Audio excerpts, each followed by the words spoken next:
नारायण नारायण नारायण। ओम नमो ब्रह्मादिभ्यो ब्रह्म विद्या संप्रदाय कर्तृभ्यो वर्षर्षिभ्यो महद्भ्यो नमो गुरुभ्यः। सर्वोपप्लवरहितः प्रज्ञानघनः प्रत्यगर्थो ब्रह्मैवाहमस्मि ब्रह्मैवाहमस्मि।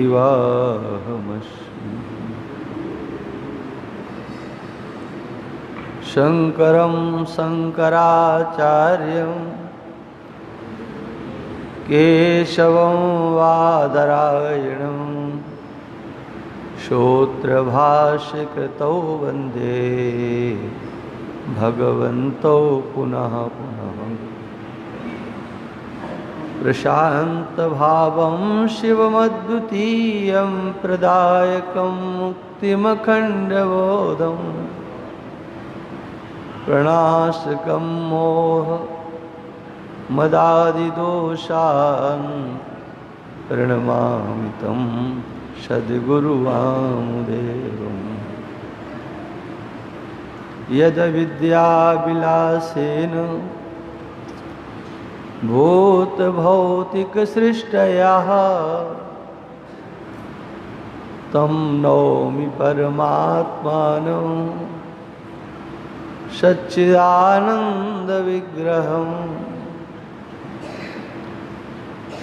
पार्थाय प्रतिबोधतां भगवता नारायणेन स्वयं व्यासेन ग्रथितां पुराणमुनिना मध्ये महाभारतम् अद्वैतामृतवर्षिणीं भगवती अष्टादशाध्यायिनी मम्बत्वामनुसन्धधामि भगवद्गीते भवद्वेषिणीं। प्रपन्नपारिजाताय स्तोत्रवेत्रैकपाणये ज्ञानमुद्राय कृष्णाय गीतामृतदुहे नमः गीतामृतदुहे नमः।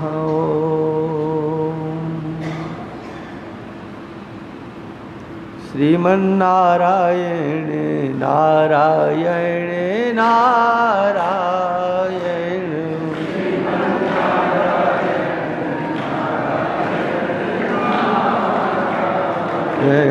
भजमन नारायण नारायण नारायण भजमन।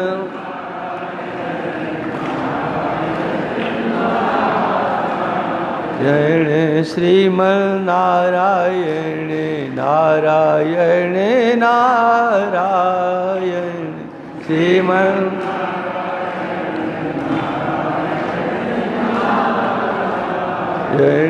भजमन नारायण नारायण नारायण भजमन।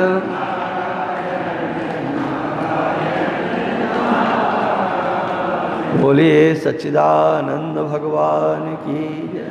श्री सद्गुरुदेव भगवान की जय। सत्य सनातन धर्म की नमः। पार्वती पते हर हर महादेव। समादरणीय संत वृंद, भक्त वृंद, श्रद्धामयी मातृशक्ति, चातुर्मास क्रम में भगवद गीता के द्वितीय अध्याय का चिंतन हम लोग कर रहे हैं, जिसे सांख्य योग के नाम से जानते हैं। सम्यक रीति से आत्म तत्व का जिसमें आख्यान किया जाए वह सांख्य कहलाता है। यहाँ पर भगवान अर्जुन को उपदेश करके हम लोगों के कल्याण के लिए साधनात्मक उपदेश यहाँ देते हैं, जिसकी चर्चा कई दिनों से चल रही है। ऐसा कोई यंत्र नहीं, मंत्र नहीं, तंत्र नहीं, कोई ऐसी साधना नहीं है जिसके द्वारा हम प्रकृति प्रदत्त जो हमारे प्रतिकूल हो उसको हम रोक सकें। कोई साधना नहीं है। हाँ, हम अपने आप को उस प्रकृति के झंझावातों से बचाने का प्रयास तो कर सकते हैं, लेकिन प्रकृति के प्रकोपों को रोकने में हम समर्थ नहीं। और हम रोकना उन्हीं के लिए अच्छा समझते हैं जो हमारे प्रतिकूल होते हैं। अनुकूल की तो हम अपेक्षा करते हैं। भगवान कहते हैं चाहे तुम्हारे अनुकूल हो और चाहे प्रतिकूल हो,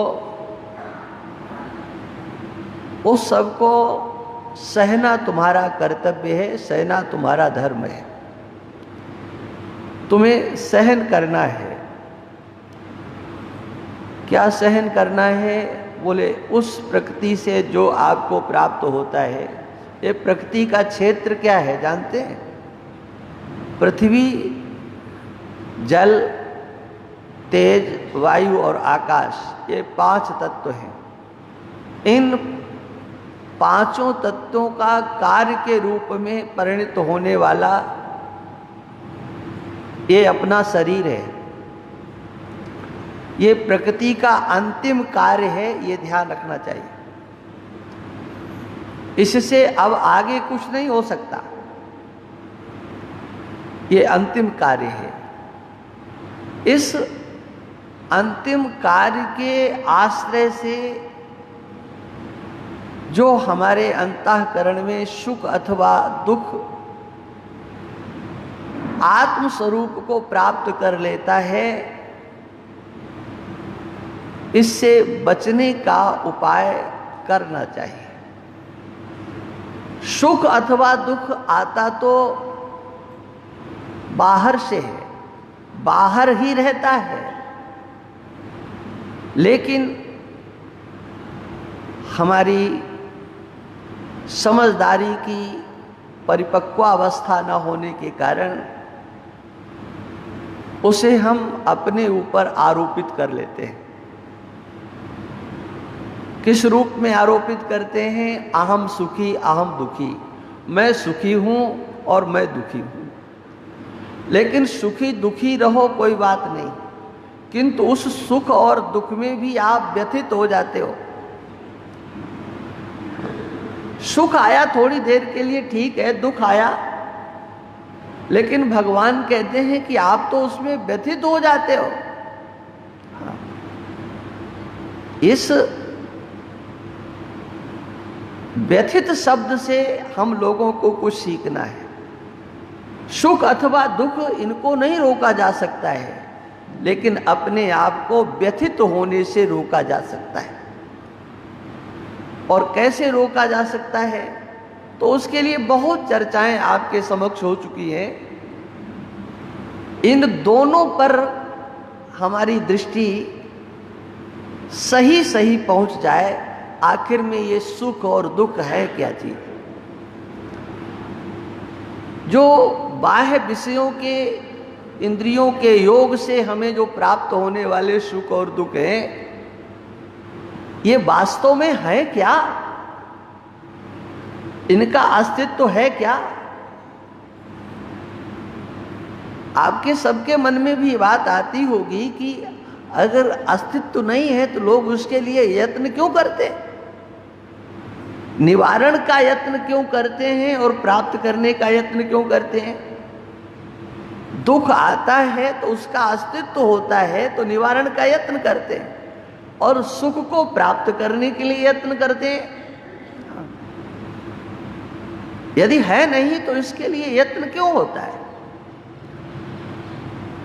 और वास्तव में आपाततः विचार करने पर ऐसा लगता है, किंतु भगवान कहते हैं सुख सुख नहीं है और दुख दुख नहीं है, ये दोनों बराबर हैं, सम दुख सुखम। किसके लिए है? तो बोले ये सबके लिए नहीं है, ये बात निश्चित समझ लेना चाहिए। ये संसार में रमण करने वाले, संसार में व्यवहार को ही सब कुछ समझने वाले, वो इस स्थिति तक नहीं पहुंच सकते। लोक में सबके लिए ये घाटी पार करना बहुत मुश्किल है, और मुश्किल भी नहीं है। आप यदि चिंतन करेंगे, साधना करेंगे, तो इस घाटी से पार चले जाएंगे, और चिंतन साधना नहीं करेंगे तो इस घाटी से तो कोई आपको पार नहीं ले जा सकता। और तब चिंतन और साधना क्या है, उसकी चर्चा कल भी की गई थी। देखो, शरीर में दर्द हो रहा है, तो जो शरीर में दर्द हो रहा है उसका आप अनुभव करते हो, या आपके मन में दुख होता है, या अंतःकरण में दुख होता है, आप ज्यादा दर्द होने पर करहा भी सकते हो, जोर से चिल्ला भी सकते हो, हाय हाय भी कर सकते हो, राम राम भी कर सकते हो, कुछ भी कर सकते हो। अधिक पीड़ा होने पर, पीड़ा तो शरीर में हो रही है, लेकिन आप कहते हो दर्द हो रहा है, दर्द हो रहा है, पीड़ा हो रही है, बचाओ बचाओ। ये सब कहाँ हो रहा है? जिसकी चर्चा भगवान कर रहे हैं, क्या वहां है? उस आत्मा में क्या वास्तव में ये सब है? यहां पर सबकी दृष्टि नहीं जाती है। जो धैर्यवान पुरुष होते हैं, धैर्यवान माने याद कर लेना, धैर्यवान वही है जो प्रत्यगात्मा का प्रत्यक्ष करने वाला है।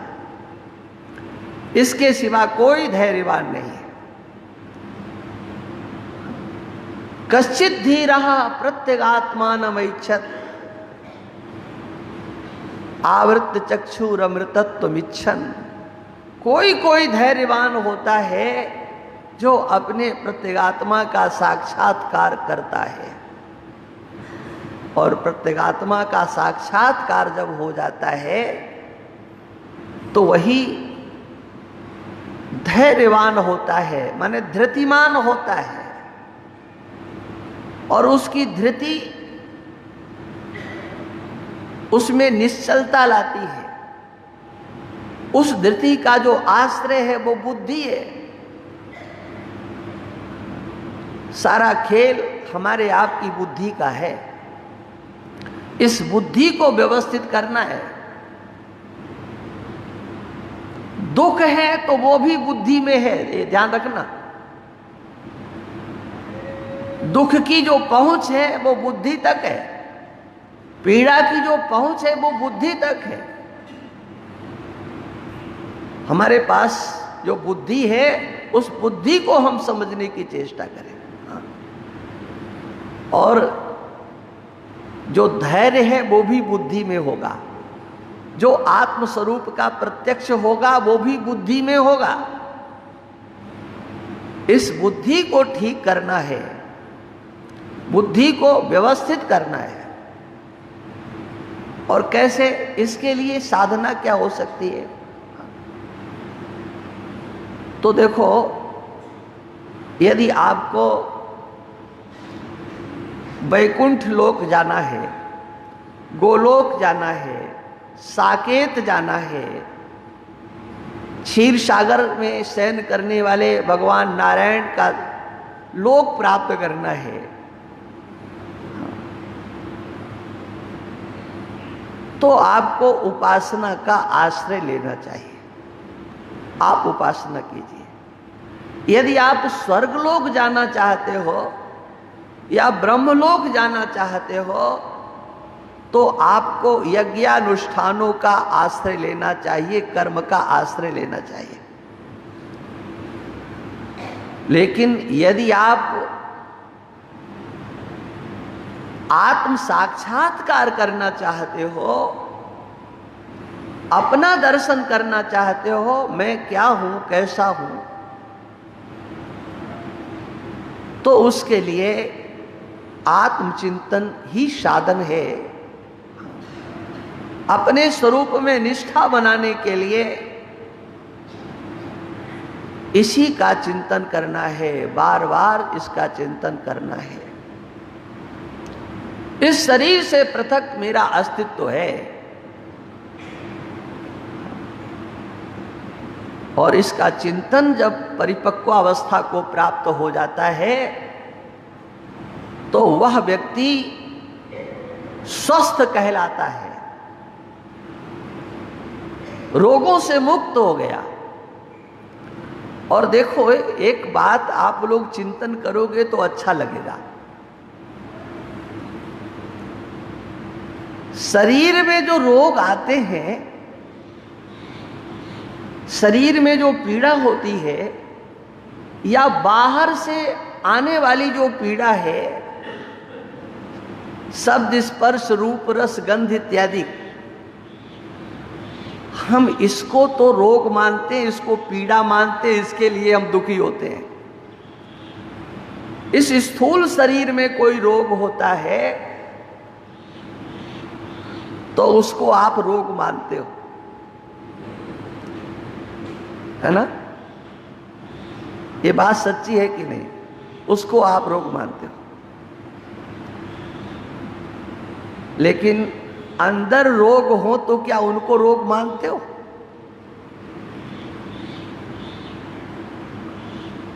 अंदर जो रोग होते हैं, उन रोगों को रोग के रूप में स्वीकार नहीं किया जाता है, बल्कि उन रोगों को तो और जीवित रखने का प्रयास किया जाता है, ये बने रहें। उस रोग को तो आप देखना चाहते हो जो सूक्ष्म शरीर में है,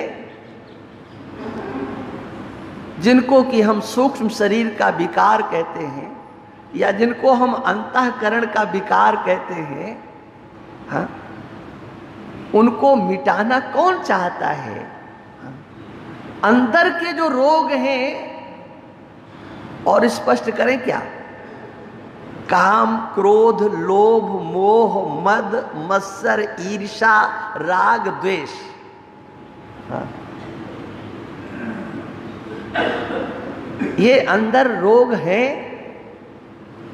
जिसके नहीं है हम उसको नमस्कार करते हैं, हाँ। जिसके नहीं है, हाँ, हम उसको हाथ जोड़ करके नमन करेंगे। अच्छा देखो, इन रोगों से रोगी रोग कितने, इन रोगों से अपने को रोगी मानने वाले कितने लोग हैं? ये रोग देखना चाहते हो कि नहीं? देखिए, बात कहने की नहीं है, लेकिन फिर भी मैं कह रहा हूं, इन आंतर रोगों के प्रति आप लोगों की दृष्टि क्या है? अंतर रोगों को लेकर के कोई भी व्यक्ति दुखी नहीं होता, हाँ, कोई रोता नहीं, कोई ये नहीं कहता हम दुखी।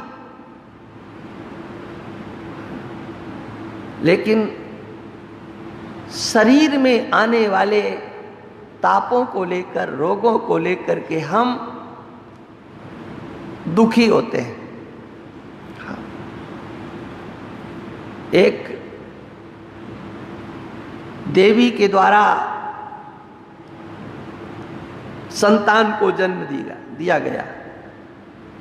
वो संतान तो संतान है, चाहे बालक हो चाहे बालिका हो, लेकिन आप लोगों की दृष्टि में महत्व किसका है? किसका महत्व है? आप सोचो जरा। हाँ, बोले बालक। हाँ, बालक। क्यों भाई, बालिका का महत्व क्यों नहीं?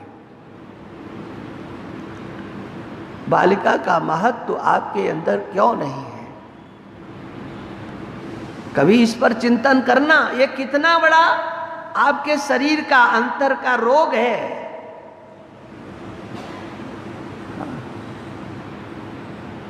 आपका ही वो रक्त है। माता को संवेदना उतनी होती है, चाहे बालक हो चाहे बालिका हो, लेकिन परिवार के लोगों को तो खुशी तभी होती है जब बालक हो। और अगर बालिका है तो कहते हैं हाँ लक्ष्मी आ गई, लक्ष्मी आ गई। ठीक है, लेकिन कितने प्रेम से। और देखो, एक समाज में भयानक रोग क्या, उस देवी को भी, बालिका को भी क्या कहकर के लोग बुलाते हैं? देवियों को, बालिकाओं को भी हाँ बेटा कह करके।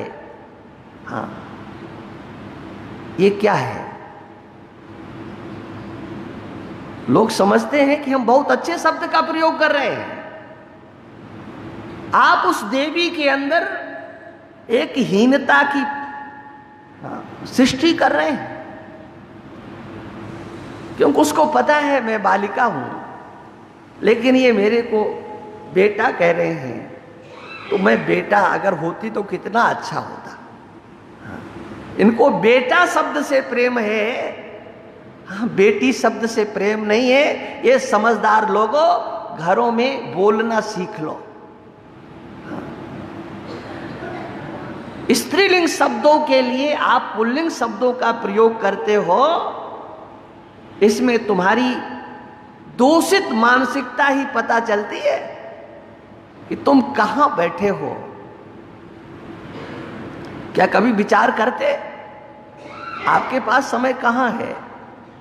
हाँ, और हमारे पास तो कोई समय नहीं है, कि कोई काम नहीं है, इसलिए हम तो केवल आप लोगों को ही देखते रहते कि आप लोग क्या बोलते हो। ये नहीं समझते कि अगले व्यक्ति के ऊपर क्या प्रभाव पड़ेगा। अरे किसी लड़के से आप बेटी कह करके देखो, कह सकते हो? हाँ, उसे बुरा लगेगा।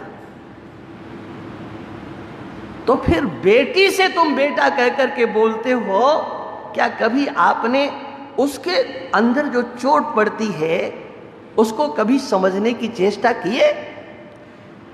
चलो, ये बात तो मैं संक्षेप में कह करके आगे जा रहा हूं, लेकिन हमको कहना यह है कि कितना बड़ा रोग है आपके अंदर कि आप एक में उत्साहित होते हो और एक में उत्साहित नहीं होते हो। उसका कारण क्या है?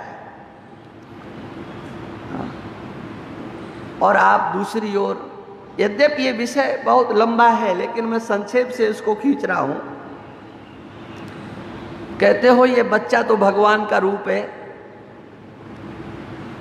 बालक भगवान का रूप होता है। क्या वास्तव में आपकी ये सोच अच्छी है? बच्चे तो भगवान के रूप होते हैं, लेकिन कोई अपने बच्चे की आरती करता है, पूजा करता है जब भगवान का रूप है तो? क्यों भाई ऐसे शब्दों का प्रयोग क्यों करते हो? भगवान का रूप है। भगवान तो निर्विकार है, निर्दोष है। हाँ, उसके अंदर कोई दोष नहीं है, उसके अंदर कोई विकार नहीं है। लेकिन बताओ, आप अपने बालक के अंदर क्या ये सब देखना चाहते हो? हमारे बालक में कोई दोष नहीं हो और हमारे बालक में कोई विकार नहीं हो। क्या ये आपकी इच्छा है? ये इच्छा भी नहीं है। क्या आप चाहते हो कि हमारा बेटा तत्ववेत्ता बने? 10 साल की अवस्था में घर छोड़ करके चला जाए और फिर लौट करके शकल ना दिखाए, वापस नहीं आए? क्या आप चाहते हो? क्या चाहते हो? सोचो जरा। और वो जो आपकी सोच है वो विकारों के बिना नहीं हो सकती। आप अपनी वंश परंपरा को चलाना चाहते हो, इसीलिए आपको बेटी से प्रेम नहीं होता है कि ये तो किसी दूसरे के यहां चली जाएगी, दूसरे की संपत्ति है, इस बच्चे से तो हमारा वंश चलेगा। और वंश चलेगा तो कैसे चलेगा? वो विवाह करेगा तब न चलेगा। उसके अंदर काम, क्रोध, लोभ, मोह, मद, मत्सर, कौन से विकारों का आप अभाव देखना चाहते हो? ये बताओ। नहीं देखना चाहते हो। सृष्टि में जितने भी हैं सूक्ष्म शरीर के रोगों को रोग नहीं समझते हैं। हाँ, उनको तो और वृद्धि करने के साधन ढूंढते हैं, ये रोग कैसे और बढ़े। लेकिन स्थूल शरीर के रोगों को हम अपना रोग समझते हैं। रोग है तो सब है। स्थूल शरीर का रोग जैसे रोग है, ऐसे सूक्ष्म शरीर का रोग रोग है। लेकिन हम केवल देहात्मवादी बन करके जीते हैं, इस शरीर में अपनी आत्म बुद्धि कर करके जीते हैं, तो इसमें आने वाले रोगों से हम व्यथित होते हैं। ऐसे सूक्ष्म शरीर में भी तो आत्म बुद्धि करो, कारण शरीर में आत्म बुद्धि करो। लेकिन उन शरीरों में हम आत्म बुद्धि नहीं करते हैं, केवल स्थूल शरीर में हम आत्म बुद्धि करते हैं। यह मैं हूं। ये पंच भौतिक बना हुआ ये पंचभूतों का जो ढांचा है, इसमें हमारी जब आत्म बुद्धि होती है तो इसमें आने वाले विकारों को हम अपना स्वरूप समझ करके दुखी होते हैं। हम समझते हैं कि ये हमको प्राप्त हो गया। अगर सच्चे और ईमानदार हो तो अन्य शरीरों पर भी दृष्टि डालो। ना समझी कोई रोग नहीं है क्या? मूर्खता कोई रोग नहीं है क्या? अज्ञान कोई रोग नहीं है क्या? ये भी तो रोग है। लेकिन इस रोग से आप दुखी हो क्या? कभी लगता है कि हमारे पास ज्ञान नहीं है? नहीं नहीं, आप तो बहुत समझदार हो। इसके अभाव का तो आप कभी अपने आप दर्शन नहीं करते हो। आप संसार की संपत्ति का, लौकिक शक्ति के अभाव का तो दर्शन एक बार कर लोगे कि मेरे पास ये नहीं है। लेकिन मैं ना समझ हूं, मेरे पास ज्ञान नहीं है, मैं अज्ञानी हूं, ऐसा प्रत्यय तो कभी उदय ही नहीं होता है। और यही कारण है क्या कि उसके लिए आप कभी यत्न नहीं करते हो जिसकी आवश्यकता है। ज्ञान के लिए आप यत्न नहीं करते हो। ये महात्मा लोग क्या ज्ञान देंगे? ज्ञान तो हमारे पास खुद है। माने ना समझो को अपनी मूर्खता का अभिमान, वो अविवेक, अज्ञान, मूर्खता ही उनको ज्ञान के रूप में नजर आ रहा है। कितना बड़ा रोग है। लेकिन हाँ, इस रोग को लेकर के कहीं कोई किंचित मात्र दुखी नहीं होता है। मैं रोगी हूं, हाँ, इसको लेकर के कोई चिंतित नहीं होता है। कितने आपको चिंतित दिखाई देते हैं। अहम अज्ञः, मैं अज्ञानी हूं, मैं कुछ नहीं जानता हूं। ये सच्चाई से कहने वाले संसार में बहुत कम लोग मिलेंगे। मेरे को कुछ नहीं आता है, ये कहने वाले नहीं मिलेंगे। यही मिलेंगे, हम जानते हैं, पता तो है साहब। हाँ, इतना है कि जितना आप जानते हो उतना नहीं जानते, लेकिन थोड़ा तो हम जानते हैं। पूर्ण रीति से अपने को अज्ञ स्वीकार करने वाले, माने अज्ञान को ही ज्ञान समझने वाले, इस मार्ग पर नहीं आ पाते हैं। वो इसको रोग नहीं समझते हैं, क्योंकि अपने को स्वस्थ समझते हैं। मैं ज्ञानी हूं, मैं जानता हूं। और जो स्वयं ज्ञानी बने बैठे हुए हैं, उनको हम लोगों के द्वारा दिया गया ज्ञान पचता नहीं है। ये क्या कहते हैं? क्योंकि उनके ज्ञान में और भगवान के ज्ञान में अंतर क्या है? भगवान जो ज्ञान दे रहे हैं वो तो वो ज्ञान दे रहे हैं कि जिस ज्ञान के बल पर सुख और दुख को बराबर किया जाता है। लेकिन उनके पास जो ज्ञान है वह सुख को सुख और दुख को दुख समझने वाले हैं। हाँ। और ये रोग की पहचान है। सोचो, हम भगवान के भक्त हैं। अभी अभी आपने श्री कृष्ण जन्माष्टमी भी मनाई है, सबने मनाया होगा। लेकिन हम भगवान के भक्त पूजा करने के लिए ही हैं कि उनकी बात मानने के लिए? हाँ। सम सुख दुखम धीरम, ये सुख और दुख बराबर हैं।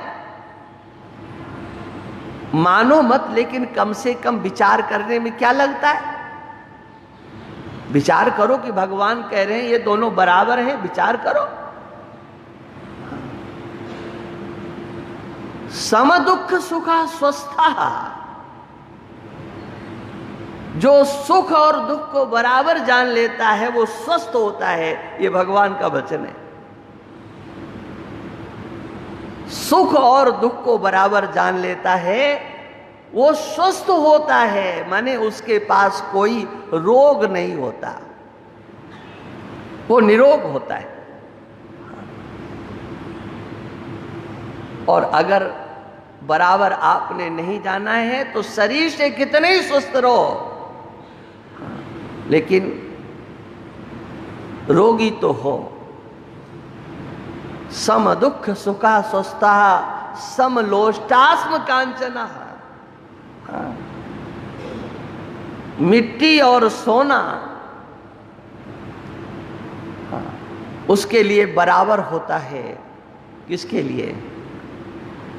जो स्वस्थ होता है। लेकिन उसे तो महारोगी बताया जाएगा जो मिट्टी और सोने को बराबर कहेगा। किंतु भगवान कहते हैं उसके अंदर कोई रोग नहीं है जो मिट्टी और सोने को बराबर कहता है। वो निरोग है। और ये मिट्टी और सोने को बराबर क्या वास्तव में किया जा सकता है? कौन इसको करेगा? इसको तो बुद्धिमान व्यक्ति ही करेगा, विचारक ही करेगा, आत्मचिंतन करने वाला साधक ही करेगा। क्यों? आत्मचिंतन की साधना करने वाले को एक पत्थर की लकीर खींच लेना चाहिए और उस लकीर पर खड़े होना चाहिए। आत्मा के सिवा इस संसार में दूसरा कुछ सत्य नहीं है। आत्मा कहो या परमात्मा कहो, परमात्मा के सिवा और कुछ सत्य नहीं है, आत्मा के सिवा और कुछ सत्य नहीं है, भगवान के सिवा और कुछ सत्य नहीं है। ईश्वर के सिवा आपको जो नाम प्रिय होता लगता हो, हाँ, उसको आप ले लीजिए, उसके सिवा और कुछ सत्य नहीं है। ये तो आपको निश्चय करना पड़ेगा। आप एक नंबर के कर्मयोगी बनकर के निश्चय कर लो, या एक नंबर के भक्त योगी बनकर के निश्चय कर लो, या एक नंबर के ध्यान योगी बनकर के निश्चय कर लो। एक नंबर के भक्त बनने के लिए पहले ये निश्चय करना होगा कि ईश्वर के सिवा और कुछ सत्य नहीं है, भगवान के सिवा और कोई चिंतन करने योग्य नहीं है, भगवान के सिवा और कोई प्रेम करने योग्य नहीं है, भगवान के सिवा और कोई ध्यान करने योग्य नहीं है, भगवान के सिवा और कोई चर्चा करने योग्य नहीं है, भगवान के सिवा और कहीं कोई आदरणीय नहीं है, सत्कार नहीं है, श्रद्धास्पद नहीं है। ये पहले निश्चय होना चाहिए। हाँ, सत्य के सिवा, हाँ, और कुछ भी आपके लिए आदरणीय नहीं होना चाहिए। परमात्मा सत स्वरूप है, सच्चिदानंद स्वरूप है। उसका नाम चाहे भगवान श्री कृष्ण हो, उसका नाम चाहे मर्यादा पुरुषोत्तम भगवान श्री राम हो, चाहे सांब सदाशिव हो, चाहे गणेश हो, चाहे भगवती हो। हाँ, इतने ही नहीं, आप जानते हो वेदों में तो जिनको प्रत्यक्ष देवता कहा गया है, ये जिस पर हम आराम करते हैं, व्यवहार करते हैं, ये पृथ्वी देवता। आप लोग शांति मंत्र बोलते हो ना, हाँ, क्या कह करके? ये सब देवताएं। पृथ्वी देवता है, जल देवता है, अग्नि देवता है, वायु देवता है, सूर्य देवता है, चंद्रमा देवता है। इनको आप प्रत्यक्ष देख रहे हो, अनुभव में आ रहे हैं। ये सब देवता है। और जो देवता होता है वो दिव्य स्वरूप होता है, स्वयं प्रकाश स्वरूप होता है। हाँ, ये ध्यान में रखना चाहिए। और जो स्वयं प्रकाश स्वरूप देवता है वह सच्चिदानंद स्वरूप होता है। हाँ, वो सत्य होता है। लेकिन एक बात और कह दें, लोक व्यवहार में चलने वाले के लिए हमारे उपनिषदों में कहा गया है कि ये तो सब देवता हैं तुम्हारे लिए। सूर्यो आत्मा जगतस्तस्थुखश्च, ये सूर्य आत्मा है। लेकिन हमारे यहाँ तो कहा गया है मातृदेवो भव, पितृदेवो भव, आचार्य देवो भव, अतिथि देवो भव। है? कहा जाता है तुम्हारे लिए माता देवता हो। इन सबको देवता मानने की सामर्थ्य तुम्हें कहां से प्राप्त हुई है? पृथ्वी को, जल को, वायु को, सूर्य को, सबको देवता मानने की सामर्थ्य कहां से प्राप्त हुई है? अगर मां के उदर में नहीं आए होते, ये शरीर वहां हमें प्राप्त नहीं हुआ होता, तो हम अन्य देवताओं की आराधना उपासना कैसे करते, कैसे उसकी हम उन सब की पूजा करते। आज जो ज्ञान की चर्चा कर रहे हैं, आज जो सत्संग कर रहे हैं, ये तो कह दिया जाता है कि भगवान की कृपा से सुलभ हुआ है, लेकिन क्या कभी उस माँ की भी याद आती है कि जिस माँ ने 9 महीने गर्भ में रखा? वहां अगर हम नहीं होते तो आज यहां नहीं होते। इसलिए वेद भगवान कहते हैं अन्य सब देवता हैं, बहुत अच्छे हैं, लेकिन सबसे पहले तुम्हारे लिए माँ तुम्हारे लिए देवता हो। तुम्हारी माँ देवता, मातृदेवो भव, पितृदेवो भव, आचार्य देवो भव, अतिथि देवो भव। इनसे तो हमारी दृष्टि हट चुकी है। ये देवता हमको नहीं दिखाई देते। और बता दें, जब ये देवता नहीं दिखाई देते हैं तो जहां आप देवताओं का दर्शन करते हो आपकी आंख छूटी है, आप झूठे दर्शन करने वाले हो। आपकी कितनी वहां श्रद्धा है बताओ। यहां कितने लोग हैं जो सवेरे उठते हैं और सबसे पहले उठ करके पृथ्वी देवी को प्रणाम करते हैं, सूर्य भगवान को प्रणाम करने वाले, वायु देवता को प्रणाम करने वाले, वरुण देवता को प्रणाम करने वाले कितने हैं? अरे इनको सबको लांग करके आप बहुत दूर जाना चाहते हो, हम वहां जाएंगे और वहां भगवान का दर्शन करेंगे। लेकिन जिसके छाती पर चढ़ करके तुम उन मंदिरों तक जाते हो, तीर्थों तक जाते हो, क्या कभी तुमने उसको प्रणाम किया? क्या कभी इस शरीर को जन्म देने वाली माता को देवता के रूप में स्वीकार किया? नहीं किया ना। तो फिर जब ये तुम्हारी दृष्टि में देवता नहीं है तो बताओ तुम्हारी आंख में वो देवता कैसे घुस जाएगा? कैसे घुसेगा? यहां देवता का दर्शन, सत्य का दर्शन जो है ना, ये ध्यान रखना चाहिए। जब सत्य का विवेचन किया जाता है तो पक्षपात रहित होकर के किया जाता है। कोई पक्ष नहीं लेना है, जो सत्य है सो सत्य है।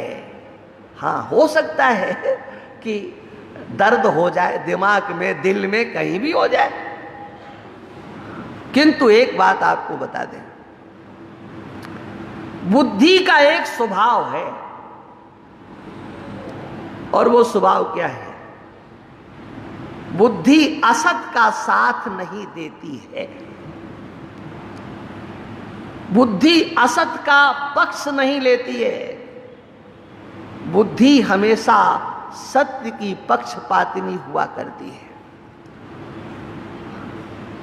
और आपकी बुद्धि आपको कह देती है कि आप जिसका पक्ष ले रहे हो वो पक्ष लेने योग्य नहीं है। आप भले ही अपनी बुद्धि का अनादर कर दीजिए, हाँ, लोक के कारण, समाज के कारण, नेतागिरी के कारण, किसी कारण से भी हाँ, आप सत्य को सत्य कहने में हिचकते हो, लेकिन आपकी बुद्धि नहीं हिचकती है। बुद्धि बार बार, तभी कहते हैं ना कि इनकी अंतरात्मा कचोटती है। ये कचोटना क्या है? हाँ, वो आपकी बुद्धि ही आपको धिक्कारती है। अरे वाणी से क्या कह रहे हो? किसके हाथ जोड़ रहे हो? किसकी बड़ाई कर रहे हो? किसकी प्रशंसा कर रहे हो? अंदर से जानते हुए भी आप किसी कारण से करते हो, लेकिन बुद्धि हमेशा सत्य का पक्ष लेती है। और जब उस बुद्धि को आप तिरस्कृत करते चले जाते हो, उसकी नहीं सुनते हो, तो उसका परिणाम क्या होता है? उसका परिणाम यह होता है कि असत को ही आप सत समझने लग जाते हो। हाँ, असत को ही सत, मान करके आप व्यवहार करने लग जाते हो। इसलिए इसका निर्णय करने के लिए एक निश्चय करना है, सत्य एक होता है, सत्य में अनेकता नहीं होती है, और सत्य में अनेकता न होने के कारण उस सत्य के सिवा जो कोई भी होगा, कैसा भी होगा, वो क्या होगा? सोचो जरा। आप भगवान के भक्त हो, अहर्निश उनका भजन करते हो, चिंतन करते हो, तो आपसे प्रश्न होगा, भगवान सत्य है या ये संसार सत्य है? जब तक आपके हृदय में ये संसार की सत्ता बनी रहेगी, तब तक भगवान का ध्यान कराने में भगवान भी समर्थ नहीं है, ये ध्यान रखना। ईश्वर भी आपका ध्यान कोशिश करके नहीं लगा सकता। मच्चित्ता मदगत प्राण बोधयन्तः परस्परम कथयन्तश्च माम नित्यम तुष्यन्ति च रमन्ति च। भगवान कहते हैं ऐसे भी भक्त होते हैं, तुष्यन्ति च रमन्ति च, जो मेरे में ही रमण करने वाले होते हैं और मेरे में ही तुष्ट होने वाले होते हैं। माने संसार के पदार्थों से तुष्ट होने की जिनकी आकांक्षा समाप्त हो चुकी है, वो कहीं संतुष्ट नहीं होते हैं, कहीं संतुष्ट नहीं होते हैं। असंतोष ही उनको दिखाई पड़ता है, और तुष्ट होते हैं तो कहां? भगवान कहते हैं वो मुझे, मेरे में ही संतुष्ट होते हैं। हाँ, एक बात आप लोग सब जानते होंगे, कहते भी होंगे, क्या? संतोषी संतोषी सदा सुखी। अब देखो कितना सुंदर सूत्र है, कितना सरल है, और आपको सबको आता है, कितना सरल है। संतोषी, अरे भाई कहने में भी डर लगता है। संतोषी सदा सुखी है? क्यों भैया, इससे ज्यादा सरल फार्मूला कुछ सुखी होने का मिलेगा? है? सुखी होने का सरलतम उपाय क्या इससे ज्यादा और कहीं मिलेगा? हाँ, आप अगर दुखी हो रहे हो तो उसका हेतु क्या हुआ? कहीं न कहीं आपके अंदर असंतोष है। हाँ, असंतोष है तो मानना पड़ेगा कि आपके अंदर कुछ न कुछ हिलोरे चल रही हैं। कुछ न कुछ चल रहा है, कुछ न कुछ आप चाहते हो, कुछ न कुछ आप प्राप्त करना चाहते हो, और किसी लिए? सुखी होने के लिए। हाँ, तो फिर भगवान में आप आनंद कैसे ले लोगे? तुष्यन्ति च, वो मेरे में ही तुष्ट होते हैं, और कहीं उनको तुष्टि प्राप्त नहीं होती है। माने एक बात तो निश्चित समझ लेना, समग्र कामनाओं की निवृत्ति हुए बिना कभी भी किसी को भी संतोष की प्राप्ति नहीं हो सकती, और संतोष की प्राप्ति हुए बिना किसी की भी कामनाएं निवृत्त नहीं हो सकती, चाहे जिधर से चलो। हाँ, कामनाओं की निवृत्ति हुए बिना संतोष नहीं हो सकता, और संतोष की निवृत्ति हुए बिना, संतोष की प्राप्ति हुए बिना कामनाओं की निवृत्ति नहीं हो सकती है। हाँ, अब क्या करना है भाई, अब तो अटक गए आकर के। हाँ, किधर से चले कुछ समझ में नहीं आता है। कामनाओं को मिटा दे तब संतोष आएगा, या कामनाओं को पूर्ण कर दे तब संतोष आएगा, या पहले संतोष प्राप्त कर ले, हाँ, तो कामनाएं मिट जाएंगी। हाँ। गोस्वामी जी क्या लिखते हैं, जरा उनकी बात भी सुन लो। बिनु संतोष न काम न साही, काम अछत सुख सपन्यु नाही। बिनु संतोष न काम न साही, काम अछत सुख सपन्यु नाही। कहाँ है सुख? हाँ, संतोषी सदा सुखी। हाँ, बिना संतोष के कामनाएं नष्ट नहीं होती, और जब तक कामनाएं हैं तब तक व्यक्ति सुखी नहीं हो सकता। हाँ, माने जिसको हम लोग बहुत सरल समझते हैं ना, कि भगवान की भक्ति करेंगे, हाँ, तो बहुत जल्दी हम वहां तक पहुंच जाएंगे।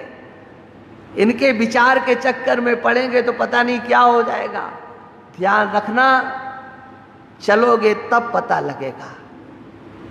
चलो तो सही, क्या सरल है और क्या कठिन है, ये तो आप अपने मन में ही कल्पनाएं कर रहे हो।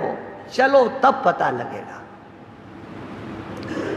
इसलिए गोस्वामी जी ने विनय पत्रिका में देखिए, हाँ, भगवान के भक्त हैं, उन्हें भगवत साक्षात्कार हुआ है, लेकिन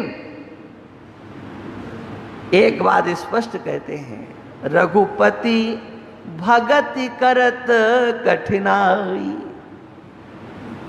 हाँ, भगवान की भक्ति करने में बहुत कठिनता है। कहत सुगम करनी अपार, जाने सोई जेही बनियाई। रघुपति भगति करत कठिनाई, कहने में सुगम है। हाँ, देखो मानस में जहां भगवान श्री राम ने उपदेश दिया, गोस्वामी जी ने भगवान श्री राघवेंद्र सरकार के मुखारविंद से जो उपदेश दिलाया, उसमें भगवान श्री राम कहते हैं, कहौ भगति पथ कवन प्रयासा, जोग नमक जप तप उपवासा। देखो अब यही बात अगर हम कहें तो कहेंगे देखो महाराज क्या बोल रहे हैं, भगवान की भक्ति के लिए जप तप मक उपवास करने की कोई आवश्यकता नहीं है। हम अगर कहें तो आप झंडा लेके खड़े हो जाओगे। हाँ। लेकिन रामायण पढ़ते हो और भगवान क्या कह रहे हैं, जोग न जप तप, मेरी भक्ति के लिए जप करने की माला लेकर के रात दिन लगे रहो, इसकी क्या आवश्यकता है। उपवास व्रत इत्यादि करने की, योग करने की, मेरी भक्ति के लिए ध्यान करो, मेरा ध्यान करो। हाँ, क्या रात दिन लगे रहते हो। हाँ, ये कठिन कार्यों को क्यों करते हो। तो बोले देखो सीधा सीधा, हाँ, कुछ नहीं करना है, कुछ भी नहीं करना, सरल स्वभाव न मन कुटलाई। हाँ, सरल स्वभाव। देखो हाँ, इस पहले ही बिंदु पर 99% लोग फेल होंगे। मैं 99% तो ज्यादा बोल दिया हूं, और आगे आगे लगा करके। हाँ, यहीं पर आप फेल हो जाएंगे, यहीं पर। हाँ, हम सरल कैसे बन जाएं, हम सहज कैसे बन जाएं। हाँ, कहते हैं लोग जीने नहीं देंगे महाराज, इसलिए थोड़ा टेढ़ा बन करके रहना पड़ता है। कहीं तो सीधे बनो, कहीं तो सरल बनो। हाँ, कपट छोड़ दो, मन में कुटिलता नहीं होनी चाहिए। हाँ, कपट व्यवहार नहीं होना चाहिए, सत्य व्यवहार होना चाहिए। जो भी आप व्यवहार करते हो, हाँ, सच्चाई के साथ व्यवहार करो, मन में कुटिलता रख करके नहीं। हाँ, हाथ मिला रहे हो, लेकिन कैसे मिला रहे हो भाई? हाँ, आज हाथ मिल रहे हैं ना, चारों तरफ सब हाथ ही मिलाते हैं, जानते हो। हाँ, हाथ मिलाओ, लेकिन हृदय कोई नहीं मिलाता है। और सच पूछो कि आपका हृदय किसी से मिला है क्या? गारंटी की बात बोल रहा हूं, आपका हृदय वो हृदय है इस संसार में किसी से मेल खा ही नहीं सकता। आप जरा देखो, आप अकेले खड़े हो, मैं सच बोल रहा हूं, केवल मैं ही अकेला नहीं हूं, आप सब अकेले खड़े हो इस संसार में। हाँ, क्यों? आपने निष्कपट व्यवहार किससे किया है ये तो बताओ है? किससे आपने सच बात की है, सीधी बात की है? अगर परिवार में 10 लोग हैं तो 10 से 10 प्रकार की बात होती है। एक बात आप कहीं नहीं करते हो, सही बात किसको बता करके देते हो? अरे उसको तो मैंने ऐसे ही कह दिया था। हाँ, और दूसरे को भी, अरे वो है, उससे तो ऐसा ही बोलना है भाई। हाँ, क्या है? हाँ, ये क्यों ऐसा होता है? भगवान कहते हैं मेरी भक्ति करने में कुछ नहीं लगता है। यथा लोभ संतोष सदाई, हमेशा आपको संतोष रहना चाहिए। लेकिन नहीं, ये कैसे? किंतु भगवान कहते हैं तुष्यन्ति च रमन्ति च, जो मेरे भक्त होते हैं वो मेरे में ही तुष्ट होते हैं, संतुष्ट होते हैं। तुष्ट का अर्थ संतुष्ट होते हैं। मेरे सिवा उन्हें और कहीं संतोष मिलता नहीं है। संसार में उन्हें संतोष की प्राप्ति नहीं होती है, और संसार से संतुष्ट होने वाले आज तक न संतुष्ट हुए हैं न आगे होने वाले हैं। ये संसार किसी को संतुष्ट नहीं कर सकता, और संसार को कोई संतुष्ट नहीं कर सकता। समग्र संसार मिलकर के एक व्यक्ति को संतुष्ट नहीं कर सकता, और भगवान भी सारे संसार के लोगों को खुश नहीं कर सकते। ये क्या है? ये बात मैंने किस लिए कही? इसलिए कि हमको समझना क्या है, सच्चाई के साथ खड़े होना है, चाहे हम किसी मार्ग पर चलें। हाँ, मार्ग में हमारा कोई आग्रह नहीं है, हमको तो सत्य को पहचानना है। वो सत्य चाहे किसी भी मार्ग से मिले, लेकिन वो सत्य सत्य होना चाहिए, वो अपरिवर्तनीय सत्य होना चाहिए, जिस सत्य के साक्षात्कार करने पर ये संसार बराबर हो जाता है। सत्य का जब साक्षात्कार होता है तो ये संसार बराबर होता है, संसार के पदार्थ बराबर हो जाते हैं, चाहे सुख हो दुख हो, और चाहे सोना और मिट्टी हो। आपने कथा सुनी होगी, एक भक्त की दंपति थे, राका और बाका। हाँ, जो पुरुष थे उनका नाम था राका और जो देवी थी उनका नाम था बांका। दोनों भगवान के भक्त थे। जो भिक्षा प्राप्त होती थी उसी में संतुष्ट रहते थे और भजन करते थे। एक बार दैव योग से, अब ये भी कहते हैं कि भगवान ने उनकी परीक्षा लेने के लिए, कुछ भी मानो, दैव योग से जा रहे थे तो उनको, जो राका थे, उनको दिखाई पड़ा कि कुछ स्वर्ण मुद्राएं असर्पियां हैं। तो उनके मन में आया कि कहीं ये हमारे पीछे जो देवी आ रही है इसके मन में देख करके लोभ न पैदा हो जाए, तो वो उसकी दृष्टि न पड़े और उससे पहले ही अपने पैर से उसके ऊपर मिट्टी डालने लगे। अब उसकी वो देवी ने देख लिया, उसने कहा महाराज ये क्या कर रहे हो, मिट्टी के ऊपर मिट्टी डाल रहे हो? है? कोई बढ़िया चीज होती उसको तो आप ढकते तो ठीक भी था, देखो तो आप मिट्टी के ऊपर मिट्टी। वो श्रीमान जी कहने लगे कि वास्तव में जैसा तेरा नाम है वैसा ही तेरा काम भी है, तू तो मेरे से भी आगे है। हाँ, तेरी दृष्टि में ये मिट्टी और सोना बराबर हो चुका है। हाँ, तीनों लोकों की संपत्ति भी उस भक्त के लिए बराबर होती है। हाँ,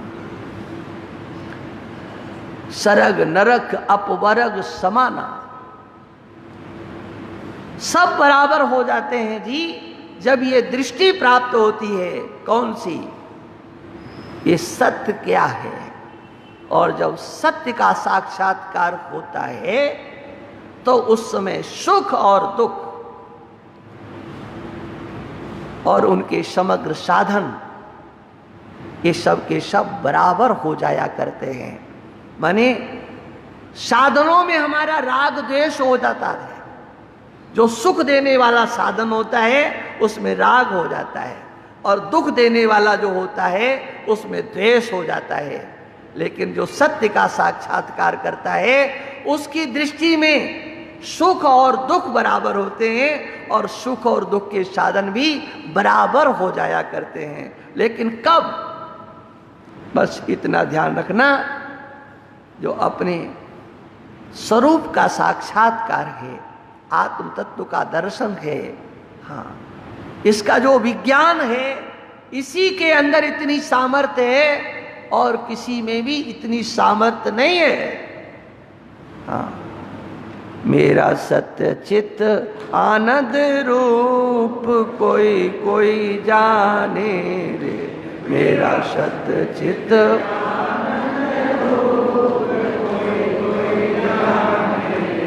मेरा सत्य चित आनंद रूप कोई कोई, सकल जगत का मैं हूँ सृष्टा,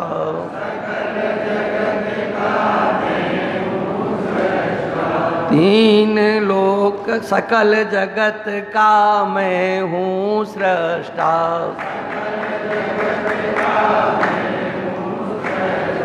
देह तीन का मैं हूँ दृष्टा,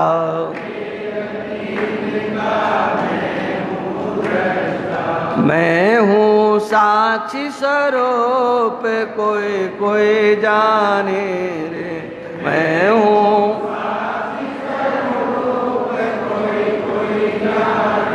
रे, मेरा सत्य चित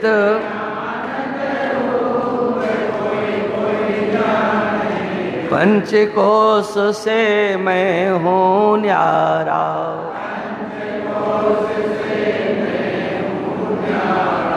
तीन अवस्था जानन हारा,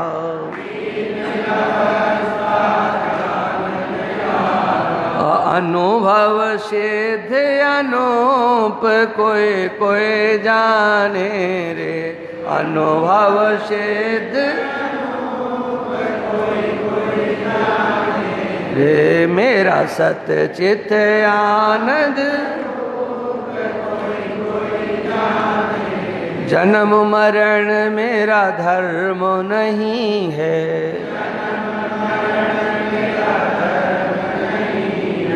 पाप पुण्य मेरा कर्म नहीं है,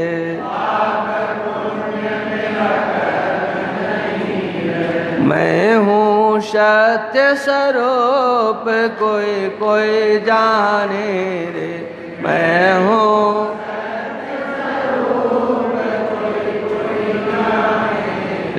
मेरा सत्य चित आनंद रूप, सूर्य चंद्र में तेज है मेरा,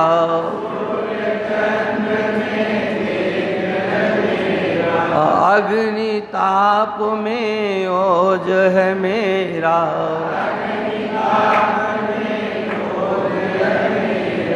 मैं हूँ ज्योति स्वरूप कोई कोई जाने रे, मैं हूँ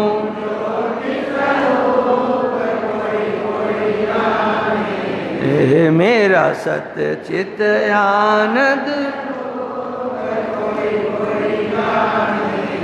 तीन लोक का मैं हूँ स्वामी,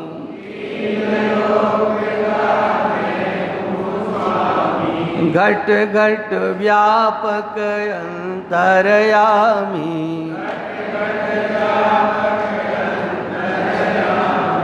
जो माला में सूत कोई कोई जाने रे, जो माला में मेरा सत्य चित आनंद रूप, राजेश्वर निज रूप पहचानो,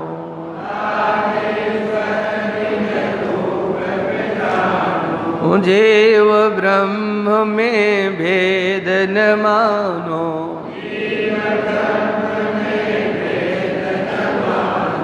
मैं हूँ ब्रह्म स्वरूप कोई कोई जाने रे, मैं हूँ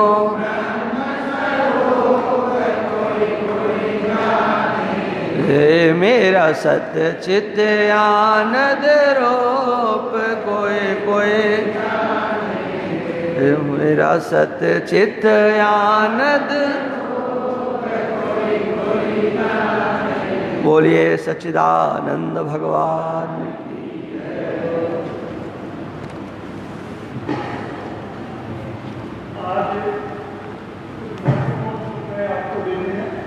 उससे पहले परम पूज्य संत भगवान के चरणों में सादा प्रणाम करते हुए और संतों से प्रणाम करते हुए मैं आपको एक निवेदन करना चाहूँगा। काफी लोगों की मेरे पास सूचना भी आई थी कि जो ये दिव्य प्रवचन और सत्संग जिसे हम लगभग 1 महीने से सुन रहे हैं, तो इसका असर कहीं ऐसा न हो कि हम यहाँ से जाए और वो समाप्त हो जाए, यहाँ चादर पे रह जाए, कुर्सी पे रह जाए। तो इसके लिए जरूरी है कि हम उसका बराबर श्रवण मनन और निधिध्यासन करें। और श्रवण हम कब करेंगे? महाराज श्री को पढ़ा देंगे चातुर्मास के बाद। तो हमने विचार किया है कि महाराज जी का प्रथम दिन से लेकर के अंतिम दिन तक का जो भी प्रवचन हुआ है, उसकी ऑडियो रिकॉर्डिंग, उसकी वीडियो रिकॉर्डिंग, तो अगर आप लोगों के घर में टीवी है तो आप उस पर भी उसको देख सकते हैं। और साथ ही साथ जो विचार संशोधन है, जिसका शाम को पाठ होता है, जिसका महाराज स्वाध्याय कराते हैं, वो भी अलौकिक है, तो उसके लिए कुछ कहा ही नहीं जा सकता। तो उसकी भी रिकॉर्डिंग हम उसको उपलब्ध कराएंगे। और इसके लिए ये रखा है कि 16 GB का एक पेन ड्राइव खरीदा जाए और उसमें ये तीनों चीजें आपको रिकॉर्ड की जाए। मैं आपसे ये निवेदन करता हूँ, 16 GB के पेन ड्राइव में इनके बाद भी जब कभी बहुत आनंद बना लेंगे तो वो भी अपन उसमें रिकॉर्ड करा सकते हैं, क्योंकि ये 4 GB के पेन में आ जाएगा। तो आप में से जो भी इसको चाहते हैं कि मैं ये पेन ड्राइव रखूँ अपने पास में ताकि बाद में भी इसको सुन किया जा सके, तो उसके लिए आप हमारे ओमकार जी, हमारा ये हमारे ओमकार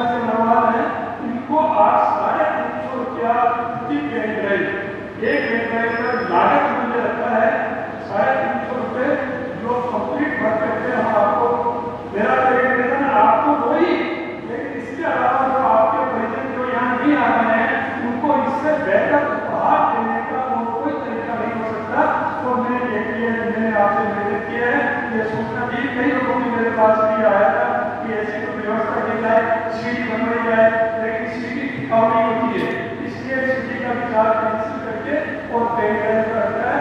आप में से जो भी पेन ड्राइव लेना चाहे वो पूरा चढ़वा 350 रुपये जमा करके और अपना नाम लिखा दें। तो पेन ड्राइव आपको नवरात्रि के कार्यक्रम के अंतिम दिवस को मिलेगा, क्योंकि उसमें सारे कार्यक्रमों के रिकॉर्डिंग के बाद में आपको देख पाएंगे। तो ये तो एक बहुत बढ़िया सूचना जो आप लोगों को सबसे आग्रह करती मैंने आपको दी। इसके अलावा हमारा बहुत सौभाग्य है कि आज हमारे बीच में भीलवाड़ा से काफी लोग पधारे हैं। मैं उनको यहाँ ब्लॉग से पहले मैं ब्रजमोहन जी शर्मा से निवेदन करूँगा कि वो पधारे और श्री स्वामी जी अवधेश जी आपका स्वागत करें श्री ब्रजमोहन जी शर्मा। इसी क्रम में मैं श्री आत्माराम जी से निवेदन करूँगा कि वे भी पधारे और महाराज श्री हरि चेतन जी महाराज को स्वागत करें। इसी क्रम में मैं महाराज जी गेटवाल से निवेदन करूँगा कि वे भी पधारे और महाराज श्री घनश्याम दास जी महाराज का स्वागत करें श्री महाराज जी गेटवाल साहब। अब मैं आपको निवेदन करूँ कि हमारे बीच में जो भीलवाड़ा से पधारे हैं श्री रामेश्वर जी पोस्टवाल साहब, मैं आपसे निवेदन करूँगा कि आप पधारे और महाराज श्री का तीनों का नाम एक साथ बोल दो ना, नाम एक साथ नाम बोल दो ना। रामेश्वर जी पोस्टवाल साहब, गोवर्धन जी